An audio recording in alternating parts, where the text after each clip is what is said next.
రీసెంట్గా బెంగళూరులో ప్రభాస్ అభిమానికి అవమానం జరిగింది. ఎందుకంటే జీటీ మాల్‌లో ఆయన 'కల్కి' సినిమా చూడడానికి ఆయన ఒక రైతు కావడంతో ఆయన 'కల్కి' సినిమా చూడడానికి వెళ్ళడం జరిగింది.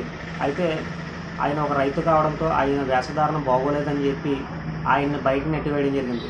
అయితే కొంతమంది అక్కడ ఉన్న విద్యార్థులు కొన్ని ఆయన సెల్ ఫోన్‌లోని వీడియో తీయడం జరిగింది. ఆ వీడియో సోషల్ మీడియాలో అప్లోడ్ చేయడంతో ఆ వీడియో వైరల్ అవడంతో అక్కడ కన్నడ ప్రజలు అలాగే ప్రభాస్ అభిమానులు అక్కడ చేరుకొని నిరసన తెలియజేయడం జరిగింది. అయితే ఆ షాపింగ్ మాల్ మూసివేయడం జరిగింది. అయితే ముఖ్యమంత్రి కూడా ఆయనకు జరిగిన అవమానాన్ని స్పందించారు. అంతేకాకుండా సినీ నటులు ప్రభాస్ ఆ జీటీ మాల్ పైన తీవ్ర ఆగ్రహం వ్యక్తం చేశారు. ఎందుకంటే ఆయన ప్రభాస్ అభిమాని కావడంతో అలాగే 'కల్కి' సినిమా చూడకుండా ఆయన వెళ్ళడంతో ఆ జీటీ మాల్ అధికారులు ఆయన వేషధారణ బాగోలేదని చెప్పడం అది కరెక్ట్ కాదని చెప్పి ప్రభాస్ ఆగ్రహం వ్యక్తం చేశారు. అలాగే ఆయన సినిమా చూడడానికి అవకాశం కల్పించేలాగా ముఖ్యమంత్రిని కోరడం జరిగింది.